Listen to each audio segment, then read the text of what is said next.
के बीच Washington post का एक और बड़ा दावा, ईरान के साथ जंग में रशिया की एंट्री अमेरिकी विमानों की खुफिया जानकारी दे रहा है।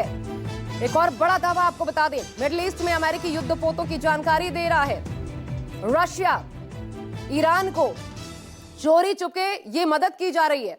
ये बड़ी खबर आपको बता दें, मेरे डेप्यूटी एडिटर संजीव त्रिवेदी इस बड़ी खबर पर हमारे साथ जुड़ रहे हैं। संजीव, तो चोरी छिपे ये हो रहा है, अभी रशिया का नाम सामने आया है, लेकिन ये बताइए ये स्थिति अमेरिका के लिए कितनी घातक, कितनी मारक या फिर क्या चुनौतियां बढ़ाती हैं?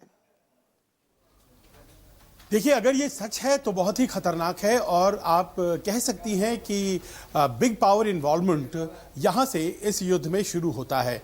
दुनिया की 3 महाशक्तियां इस वक्त जो मौजूदा हैं उसमें अमेरिका, रूस और चीन हैं। और अभी तक जो युद्ध हो रहा है या इसके पहले जो युद्ध हो रहा था रूस और यूक्रेन के बीच में, या फिर उसके पहले इजराइल और हमास के बीच युद्ध हो रहा था, कहीं भी बिग पावर इन्वॉल्वमेंट नहीं था, और अगर था तो मात्र एक पावर का इन्वॉल्वमेंट था।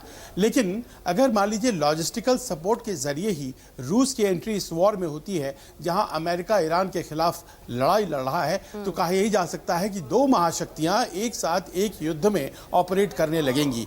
अभी तो फिलहाल खुफिया जानकारी दिए जाने की शिकायत है, लॉजिस्टिकल सपोर्ट दिए जाने की शिकायत है, और इस पर अभी इंतजार किया जा रहा है कि मॉस्को क्या कहता है, क्या कहता है रूस। क्या वो सचमुच विमानों के पोजीशन के बारे में, जहाज के बारे में, रेडार सिस्टम्स के बारे में बता रहा है, और क्या उसी के आधार पर जो अभी तक सफलताएं ईरान ने हासिल की है, जैसे कि आप जानती हैं जॉर्डन में, अम्मान में जो रेडार सिस्टम्स था वो बुरी तरह से तोड़ दिया गया है, और भी कई जगहों पर जो सेना के इंस्टॉलेशंस पर अमेरिकी अटैक हुए हैं, तो क्या ये सब रूस की मदद से हुए थे? इस बात को अगर सत्यापित कर दिया जाता है तो फिर ये बहुत बड़ी बात होगी। और एक दूसरा बड़ा दुश्मन उधर बैठा हुआ है चीन, उसका भी बड़ा स्टेक ईरान पर लगा हुआ है। क्या वो भी चोरी छिपे ऐसे